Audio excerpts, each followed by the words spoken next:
in Tagalog if you may, ba't mo nasabing nakakaalarma yung sinabi ng Vice Presidente na yung instruction na huwag kang titigil hanggat hindi mo napapatay ang Pangulo, ang unang ginang, at ang former Speaker ng House of Representatives. Ba't mahalaga? Ba't alarming yan? Well, Your Honor, pwede hong mag-take advantage yung ibang grupo dyan, ibang individual. God forbid may mangyari sa Vice Presidente for one reason or the other. Matitrigger ho ngayon yung instruction, and then papatayin ngayon yung, God forbid again, ang Presidente, Lisa Marcos, ang former Speaker. And in fact, even yung triggering na phase na yon, pwedeng mag-take advantage doon yung ibang grupo, thinking na pag in-assassinate natin ang tatlo, ang sisisihin ang Vice Presidente. So marami hong anggulo, Your Honor, para ho sa amin, sa law enforcement, medyo magiging disorder, magiging chaotic, magiging anarchy yung society pag... Enzo Recto, kalaban ang katiwalian at kasinungalingan, kakampi sa katotohanan at kabutihan. Walang buboto sa'yo. Please lang. Okay. Thank you. Wala. So, Your Honor, those were the 7 timestamps, portions of the video where the Vice President hurled invectives and profanities. Now, the question is, may I proceed, Your Honor? Counsel, to clarify, Yeah, opo. that the Vice President hurled invectives, period, not necessarily against the 3 officials mentioned. Most of them were against the 3 officials, Your Honor, please. I only counted or heard 1 or 2. Out of the 7, I heard Representative Chua, but he's not one of the subject matters of this case. But just for the record, does the witness confirm that? Out of the 7 timestamps, there are approximately 2 or 3 that mentioned either all 3 or 1 of the top officials. Would that be correct, Mr. Witness? I think more than that, sir, if you can see the Make your voice context. louder, louder. If I'm not mistaken, I think 5 times referring to either Martin Romualdez or Lisa Marcos or the President. The rest were either congressmen or a particular congressman. If I'm not mistaken, sir, yeah. Counsel, you may proceed. Now, Mr. Witness, etong mga 7 timestamps kung saan nagmumura yung Vice Presidente, why is this a factor in classifying her threats as serious and real? Yes, Your Honor, it's very much factor. Because we want to establish the intent of the Vice President, and that intent is crucial in our investigation. We want to determine whether those utterances made by the Vice President were just a product of a temporary fit of anger. Was it just spur of the moment? Or were they really serious, actual, and real threat? So what was your conclusion? Your Honor. So what was your conclusion? Was it serious, real? Yeah, Your Honor. Okay. Serious and real. Let's go to factor number 2. So 2 out of 4 factors. Now, sinabi mo yung literal meaning ng mga utterances ng Vice President. Yung literal meaning, why is this a factor in your conclusion na seryoso at totoo yung pagbabanta ng Vice Presidente? Yes, Your Honor. Klaro po dun sa utterances ng Vice Presidente. Even before the online press conference held on November 23, 2024, the Vice President had already contracted a person to kill the President, Lisa Marcos, and the former Speaker, Your Honor. Siguro, so the public will understand. I want you to answer in Tagalog. No? Ba't mahalaga sa inyo, sa investigasyon nyo, na yung pagkukontrata ng tao na papatay sa Pangulo at sa dalawa pa, nangyari ito bago pa man yung press conference? Ba't mahalaga sa investigasyon mo yan? Yes, Your Honor. Mahalaga ho yan para sa amin. Basically, it's indicative of intent that the utterances was deliberately made up by the Vice President, and it really shows serious, actual, and real threat, Your Honor. All right, now, Attorney Lotoc, let's go to the third factor. Yung third factor is now sinasabi mo, yung nature ng instruction. Now, could you tell the public and the court, ano bang ibig sabihin ng factor number 3, nature of the instruction? Yes, Your Honor. In those utterances, the Vice President said, wag kang tumigil hanggat hindi mo sila mapapatay. It shows persistence on the part of the Vice President, that she was determined to carry out those utterances. And from the point of view of law enforcement agency like the NBI, it's alarming for us, sir. It is alarming from the point of view of law enforcement agents. Now, in Tagalog, if you may, ba't mo nasabing nakaka-alarma yung sinabi ng Vice Presidente na yung instruction na huwag kang titigil hanggat hindi mo napapatay ang Pangulo, ang unang ginang, at ang former Speaker ng House of Representatives. Ba't mahalaga? Ba't alarming yan? Well, Your Honor, pwede hong mag-take advantage yung ibang grupo dyan, ibang individual. God forbid may mangyari sa Vice Presidente for one reason or the other. Mati-trigger ho ngayon yung instruction, and then papatayin ngayon yung, God forbid again, ang Presidente, Lisa Marcos, ang former Speaker.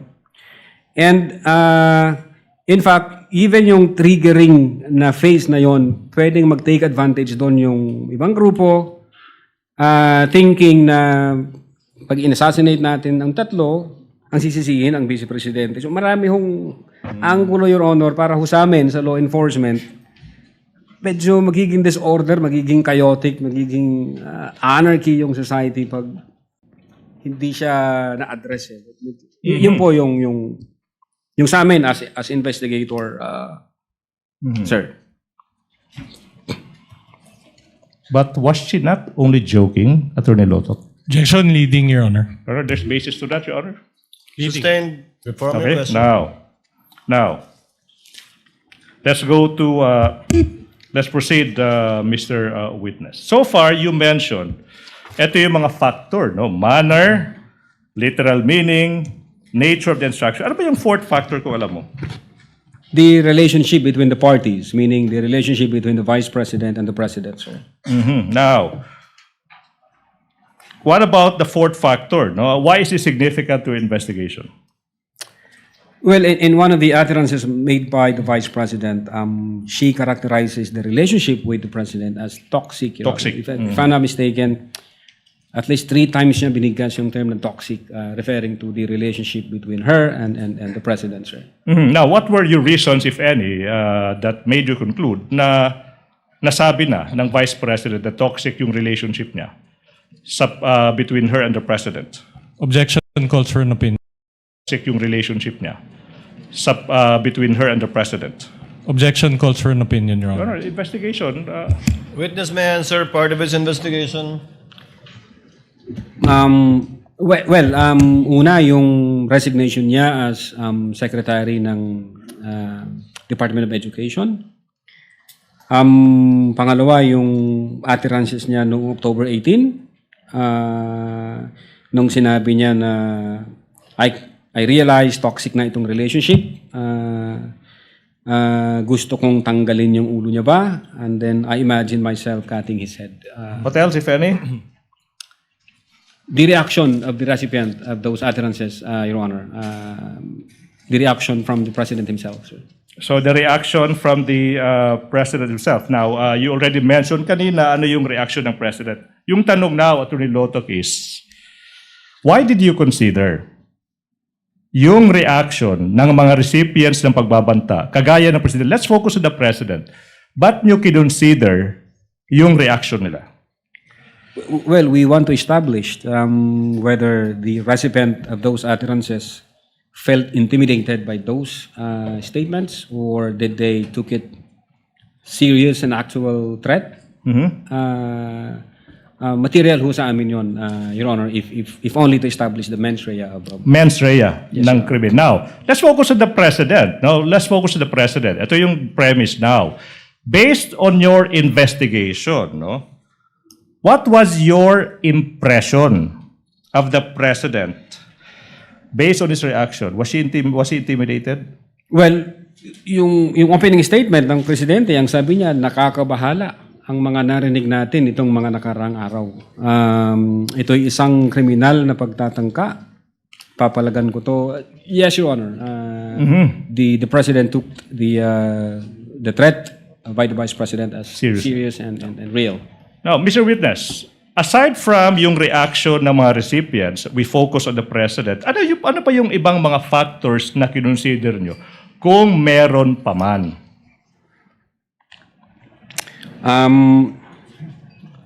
Yes, Your Honor.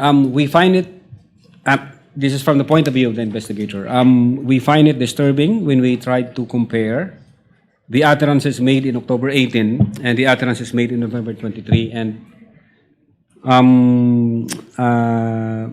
may nakita ho kami doon, at least 3 o 4 na medyo, sabi ko nga, disturbing from the point of view namin. Disturbing. 3 or 4 na disturbing na utterances, Your Honor. utterances. Now, let's go to that. So you said you compared the utterances in October 18 tsaka November 23. Sabi mo, you found at least 3 or 4 disturbing statements. Tama ba? Now, ano ba yung 3 statements na ito? Your Honor, we are trying to establish the patterns and the consistencies of those utterances. For instance, nung October 18, ang sabi niya is, walang number 1 ang Pilipinas na to. Para sa akin, number 2 lamang ito. Walang number 1. And then we compared it in November 23. Ang sabi niya, ni-reiterate niya, I do not recognize anybody above me. That's number 1, Your Honor. The number 2, ang sabi niya nung October 18, hindi marunong maging presidente yung nakaupo. Kasalanan ko ba yon? And then we compared it in November 23. Ang sabi niya doon, this country will go to hell because that person who is sitting, sabi niya, doesn't know how to be a president and who is a liar. All right. The number 3, ang sabi niya sa October 18, meron akong 5 impeachable offense na alam kay BBM pero papasabad dyan sa House. Siyempre hindi. Then kinumpare namin yung November 23. Ang sabi niya doon is he was lying through his teeth para makuha lang yung boto ng mga tao.